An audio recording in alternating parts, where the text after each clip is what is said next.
如果回到那天，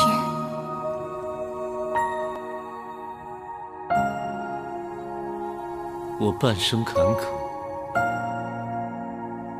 却多不由我。你跟我走吧。去哪儿？去哪无所谓，天涯海角。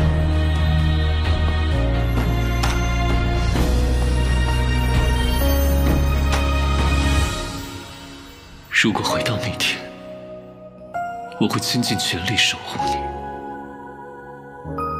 我知道。 Selamat datang di Narasi ID. Jangan lupa dukung channel ini dengan cara subscribe kawan. Langsung saja ke cerita. Perintah rahasia. Dalam sekejap, monyet Xiaohui sudah kembali di Big Bamboo Peak selama beberapa hari. Selama periode ini, itu tidak tampak seperti telah meninggalkan Big Bamboo Valley selama hampir 10 tahun. Setiap helai rumput dan pohon di sini, monyet masih begitu akrab dengannya. Xiaohui dan Da Huang bermain sepanjang hari, berlarian. Ketenangan biasa di Big Bamboo Valley, sepertinya dalam beberapa hari terakhir, menjadi sedikit ramai lagi. Bunyi gonggongan anjing dan tawa monyet nakal yang melengking, sering bergema di Big Bamboo Valley, sebenarnya membuatnya lebih hidup. Pagi-pagi, mengalir keluar secara berkelompok dari kamar mereka, para murid Big Bamboo Valley memandangi monyet dan anjing yang sudah berlari dan bermain di tanah kosong sebelum Observed Silence Hall, tidak bisa menahan diri untuk tersenyum. Hedazi tersenyum dan kembali ke kerumunan berkata, sejak adik perempuan junior menikah, sudah lama sejak tempat itu begitu semarak. Semua orang mengangguk, perasaan yang agak menyesal, dan pada saat ini, seseorang tiba-tiba terbatuk sekali di aula, batuknya memaksa, semua orang terkejut, melihat Tian Bui berdiri di sana, dengan cepat naik untuk memberikan penghormatan kepada tuan mereka. Tian Bui mengusir mereka dengan ombak lalu tatapannya juga tertarik pada Da Huang dan Xiaohui, memandangi mereka sebentar, mendengus, berkata, dua binatang bodoh, pagi-pagi menggonggong seperti orang gila, benar-benar tidak berniat untuk biarkan siapapun tidur. Semua murid tertegun sejenak tetapi karena dia adalah guru mereka, pada akhirnya mereka tidak berani berkomentar apapun. Tian Bui menggerutu beberapa kalimat lagi, terutama mengeluh tentang membesarkan anjing bodoh ini selama bertahun-tahun dengan sia-sia, pada akhirnya masih sia-sia ini. Benar-benar bermain begitu bahagia dengan monyet bodoh, semua orang menganggapnya lucu tapi secara alami tidak berani tertawa terbahak-bahak keras. Tanpa diduga setelah beberapa saat, Da Huang yang sedang bersenang-senang di kejauhan, tiba-tiba mulai menggonggong dengan keras pada Tian Bui yang berada di Observed Silence Hall. Wang wang wang, wang wang, wang wang wang, serangkaian gonggongan anjing menggelegar di pagi hari, dan wajah anjing Da Huang tampak arogan, menjulurkan lidah, tampak sangat tidak senang dengan Tian Bui, sepertinya sudah mendengar Tian kutukan Bui, tampilan yang tidak puas. Para murid memiliki pemikiran yang sama, mungkinkah Da Huang sudah memiliki beberapa kultivasi? Jika tidak pada jarak seperti itu, bahkan seberapa tajam telinga anjingnya, kemungkinan besar itu tidak bisa mendengar dengan jelas, tetapi jika itu adalah anjing tua yang memiliki beberapa kultivasi, maka secara alami itu akan menjadi masalah lain. Sementara semua orang diam-diam berspekulasi, Tian Bui memerah karena marah oleh sanggahan mendadak Da Huang, berteriak dengan marah, memberontak, sekarang bahkan seekor anjing berani melompat keluar dan membuat suara. Lao Liu, berdiri di sebelah kerumunan, Du Bishu, terkejut, dengan cepat berdiri dan berkata, Guru, murid ada di sini, instruksi apa yang Anda miliki? Tian Bui tampak sangat marah, menunjuk ke Da Huang yang masih menggonggong dengan keras dengan Xiaohui, dengan marah berkata, hari ini pada siang hari membantai anjing bodoh itu, memasak semangkuk daging anjing untuk dimakan. Kemudian dia dengan benci berbalik dan memasuki keheningan yang teramat di aula. Du Bishu berdiri tercengang, keringat dingin keluar, dengan suara serak berkata, apa? Guru, ini, sebelum dia bisa selesai, Tian Bui sudah pergi, saat berikutnya, sekelompok orang di belakang Du Bishu, Hua, dengan tawa keras meledak. Song Daren dan yang lainnya tertawa sampai mereka kehabisan napas. Du Bishu, cemas dan marah, berkata, apa? Yang kalian semua tertawakan, ini diperintahkan oleh guru, apa yang harus saya lakukan? Song Daren maju, menyingkirkan senyumnya, meskipun matanya masih berkedip tetapi wajahnya memiliki ekspresi serius. Menepuk pundak Du Bishu, dia dengan serius berkata, Saudari junior, ini adalah tugas penting yang dipercayakan guru kepada Anda harus lakukan dengan baik. Du Bishu hampir berteriak, dengan cemas berkata, siapa yang kamu bohongi? Siapa yang tidak tahu bahwa favorit guru adalah Da Huang? Bahkan jika kita menarik sehelai bulu anjing, guru akan menunjukkan kepada kita ketidaksenangannya. Sekarang ini, jika saya benar-benar mengikuti perintah guru, nanti jika guru menyesal, apakah saya masih hidup? Song Daren, hehe tertawa, berbalik dan berjalan pergi. Murid kedua Wu Dai berjalan mendekat, mengangguk serius pada Du Bishou, berkata, Lao Liu, kamu memang orang yang pintar, kamu tahu apa yang sebenarnya dimaksudkan oleh guru, karena memang begitu, jangan dengarkan perintah guru. He Dazi mengangkat kepalanya dan memandang ke langit, perlahan berjalan menjauh tetapi dia bergumam, entah sengaja atau tidak, berkata, tetapi mendengar bahwa hal yang paling tidak disukai guru adalah bahwa kita, para murid ini tidak mematuhi perintah guru, begitu guru tahu bahwa Lao Liu berani memperlakukan kata-kata guru seperti angin, ini. Tawanya melayang bersama angin, tetapi dia sudah jauh, Du Bishou, seperti semut di panci panas, mondar-mandir di tempat, ketika dia berbalik, sisanya sudah menuju ke dapur, dia tidak bisa menahan kemarahannya, teriak ke belakang saudara-saudara seniornya, kamu orang-orang yang tidak loyal ini, cepat atau lambat akan ada pembalasan. Suaranya melonjak. Tidak tahu apakah Song Daren dan yang lain mendengarnya, dari jauh dia hanya bisa melihat bahwa Song Daren bahkan tidak menoleh, hanya mengulurkan tangan kanannya untuk melambai sekali, tidak jelas, tawa mereka sepertinya terdengar lagi. Anjing bodoh, anjing bodoh, anjing mati.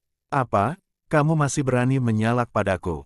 Du Bishou menggertakkan giginya, memarahi Da Huang yang diikatkan tunggul pohon, itu karena kau usil, membuatku ditugaskan untuk melakukan tugas bodoh seperti itu oleh guru. Menjelang siang, Du Bishou sementara saudara-saudara seniornya sedang bersorak-sorai, menangkap Da Huang yang sedang mengamuk di pegunungan, dan mengikatnya ke tunggul pohon di luar pintu masuk dapur. Xiao Hui menggunakan ekornya, digantung di cabang pohon di dekatnya, juga sepertinya tidak mengerti apa yang Du Bishou coba lakukan, mengayunkan ke kiri dan ke kanan, memperhatikan manusia dan anjing berdebat. Adapun Da Huang, jelas saat ini ia tidak memiliki perasaan yang baik terhadap Du Bishou. Wajah anjingnya tampak ganas, terus menggonggong di Du Bishou. Du Bishou meskipun terus memarahi Da Huang tetapi dia dengan tegas tidak berani seperti yang dikatakan Tian Buyi, membantai Da Huang dan membuat sup anjing. Hanya saja temperamen gurunya eksentrik, lebih mungkin daripada tidak lebih lambat ketika dia keluar dan melihat Da Huang di sini, dia mungkin melampiaskan amarahnya kepadanya. Memikirkan hal ini, Du Bishou merasa cemas, tidak tahu apa yang harus dia lakukan. Da Huang jelas sangat tidak senang terikat pada tunggul, mulut anjingnya terbuka lebar, menampakkan taring tajam, melolong keras ke Du Bishou. Du Bishou resah, memelototi Da Huang, menggelengkan kepalanya dan berkata pada dirinya sendiri, lupakan saja, anggap aku sial, lebih baik menyiapkan makanan dulu. Semoga suasana hati guru akan lebih baik nanti. Kemudian, dia berbalik dan menuju ke dapur, wajahnya tampak khawatir, tidak peduli dengan Da Huang lagi. Sampai dia di dalam dapur, Da Huang masih menggonggong tanpa henti, tetapi dia mengira itu hanya karena Da Huang sendirian, tidak berarti apa-apa dan segera tenang. Untuk menyenangkan Tian Buyi, Du Bishou menaruh hati pada persiapan makanan, fokus dengan keras dan dengan sepenuh hati diserap, di antara dia mendengar beberapa gonggongan dari Da Huang dan kemudian menjadi teredam, diikuti oleh suara rendah wuh. Du Bishou tidak terlalu memperhatikannya, hanya berkonsentrasi untuk membuat makanan. Selain itu, kakak laki-lakinya, guru dan istri guru tidak akan datang ke sini sekarang, dia menikmati kedamaian. Setelah waktu yang sulit untuk menyiapkan makanan yang enak, Du Bishou akhirnya merasa lega, mengeluarkan sapu tangan untuk menyeka keringatnya, berjalan keluar dari dapur, tiba-tiba dia terpana, hanya tali yang tertinggal di tunggul pohon, Da Huang dan Xiao Hui hilang. Du Bishou sangat cemas, melihat ke kiri dan ke kanan, tidak bisa melihat jejak monyet dan anjing kuning, bertanya-tanya apakah salah satu saudara seniornya sedang bermain-main dengannya saat ini.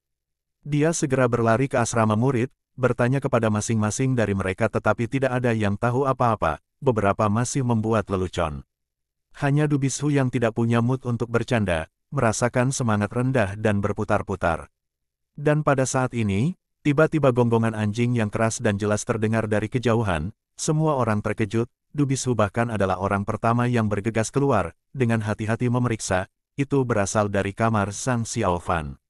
Du Bishou dengan cepat bergegas ke kamar, murid-murid lembah bambu besar lainnya juga bergegas, memasuki ruangan, hanya Da Huang di halaman, menggonggong dengan keras ke langit, dan Xiao Hui sudah pergi. Semua orang melihat ke atas, tetapi hanya melihat langit biru yang tinggi, biru yang tak terbatas, bukan kelainan sedikit pun. Song Daren dan yang lainnya dengan cepat mencari, semua kamar digeledah tetapi Xiao Hui tidak terlihat. Sama seperti penampilannya yang misterius, Xiao Hui monyet ini, lagi-lagi menghilang secara misterius. Untuk beberapa alasan, dalam gonggongan keras Dahuang, semua orang bingung. Hari itu pada siang hari, sementara Du Bisu dengan cemas mengantisipasi waktu makan siang, hanya Suru yang muncul di depan para murid. Semua orang merasa aneh, Du Bisu malah senang dan terkejut tetapi dia masih bertanya dengan prihatin di wajahnya, "Istri guru, mengapa guru tidak datang?" Suru menatapnya dengan dingin, tidak mengganggunya, hanya dengan acuh tak acuh menatap kembali ke Observed Silence Hall, wajahnya tampak aneh. Setelah beberapa saat dia berkata, "Gurumu sedang berpikir, dan dalam suasana hati yang buruk, tidak ingin makan hari ini." Semua orang terkejut tetapi melihat ekspresi Suru, tidak berani bertanya lagi. Di Big Bamboo Valley, sepertinya untuk memulai kembali ketenangannya yang biasa, selain kadang-kadang Dahuang menggonggong dengan keras ke langit, sepertinya tidak ada yang terjadi sebelumnya. Siluet, melayang turun dari kedalaman pegunungan Yun Yun, berkabut cepat dan misterius, seperti roh gunung legendaris. Hanya saja sosok ini menyapu ke daerah tertentu dari kaki gunung, tiba-tiba berhenti di tanah, membuat suara siulan rendah karena kecepatan tinggi di udara, tiba-tiba berhenti, menciptakan suara "sa" dari rumput dan pohon di bawah kakinya, banyak yang jatuh ke depan oleh angin. Itu adalah Ghostly. Tidak ada yang tahu batas mana Ghostly keluar dari Bukit King Yin tetapi di pundaknya, Xiao Hui sekali lagi berjongkok di sana, bersatu kembali dengan tuannya setelah waktu yang lama. Xiao Hui ternyata sangat bahagia, ekornya yang panjang melengkung, ujungnya masih melilit lengan Ghostly. Dan tidak tahu sejak kapan, tas anggur besar pada Xiao Hui itu kembali membengkak. Aroma anggur memancar, Xiao Hui bahkan lebih senang dengan ini, memeluk tas besar itu, membukanya untuk mengambil suapan di kali, melihat puas pada menghadapi. Tapi Ghostly jelas tidak seperti Xiao Hui, pada saat wajahnya cuek, mengalihkan pandangannya ke sekeliling, sekelilingnya dipenuhi pepohonan, diam dan diam, hanya kicau burung yang tidak jelas terdengar di kejauhan. Ghostly tiba-tiba mencibir, dengan sedih-sedih, keluar. Tidak ada yang menjawab, Ghostly tidak berbicara lagi, hanya perlahan berbalik, menghadap ke daerah tertentu dan diam-diam berdiri. Setelah beberapa saat, tiba-tiba seseorang menghela nafas dan berkata, "Hanya beberapa hari, tanpa diduga Gongzi keterampilanmu benar-benar meningkat pesat, ini benar-benar mengagumkan." Siluet melintas, dari jauh di dalam hutan, seorang pria berpakaian hitam berjalan keluar, itu Ten Ghost. Orang ini, tampaknya selalu tak terduga dan misterius, selalu muncul di tempat-tempat di mana tidak ada yang mengharapkannya. Ghostly menatapnya, matanya dingin, meskipun dia tidak mengungkapkan kebenciannya tetapi jelas dia tidak suka orang ini, berkata, "Kamu di sini menungguku, ada apa?" Mata Mergos berkeliaran, pertama memandang Xiao Hui di bahu Ghostly, terutama menatap sesaat pada mata ketiga di dahinya, lalu menatap Ghostly, berkata, "Mengapa, wakil pemimpin sekte tidak ingin bertemu denganku?" Ghostly mendengus, tidak berbicara. Tuan Ghost menganggukkan kepalanya dan berkata, "Ini juga terserah padamu, tapi kali ini bukan aku, melainkan kepala sekte Raja Hantu yang mengirimiku pesan beberapa hari yang lalu, memintaku untuk menyampaikan beberapa kata padamu." Ghostly mengerutkan kening dan berkata, "Apa yang terjadi?" Mergos berkata, "Setelah kepala sekte Raja Hantu mendengar bahwa Anda terluka di Gua King Yun Hill Illusory Moon, sangat prihatin, memerintahkan orang-orang kami yang mata-mata tersembunyi di Central Plains bahwa mereka harus menemukan Anda, dan menyampaikan pesannya, jika mereka menemukan wakil sekte kepala Anda, dan jika wakil sekte dalam keadaan kesehatan yang buruk dan terluka, ia bisa kembali ke Willlands untuk memulihkan diri. Kesehatannya lebih penting, jika untungnya wakil sekte baik-baik saja, ada satu hal yang perlu disusahkan wakil kepala sekte." Ghostly terdiam sesaat, berkata, "Bicaralah." Tuan Hantu di balik kerudung hitamnya, sepertinya tertawa samar, tawanya dalam dan rendah, berkata, "Kepala sekte Raja Hantu sudah tahu, Dewa Binatang telah kalah dalam pertempuran di King Yun dan melarikan diri. Taring ini membantai tak terhitung sekte suci kita murid-murid, dia adalah musuh sekte suci kita yang tidak bisa hidup di bawah langit yang sama. Sekarang adalah kesempatan langka untuk membunuh taring ini. Pelariannya kali ini, harus ke perbatasan selatan yang dia kenal, dan di sekte kita hanya wakil sekte kepala lebih akrab dengan perbatasan selatan, berharap bahwa wakil kepala sekte dapat pergi ke perbatasan selatan untuk mengejarnya, juga dianggap melakukan pelayanan yang baik untuk sekte suci kami. Ghostly terdiam sesaat, menganggukkan kepalanya, berkata, baiklah, aku akan pergi.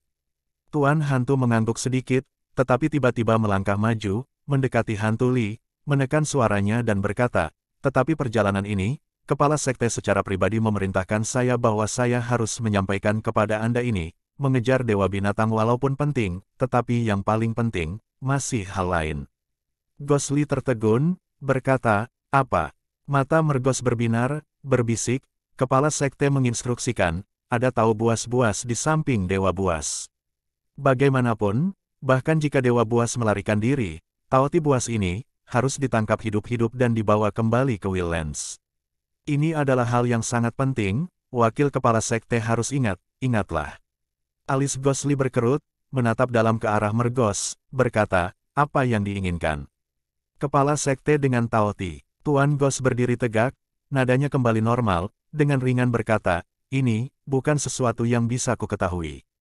Ghostly memandangnya untuk waktu yang lama, tiba-tiba berbalik, bahkan tanpa berbalik untuk melihat, sosoknya seperti kilat, langsung tersapu, menghilang.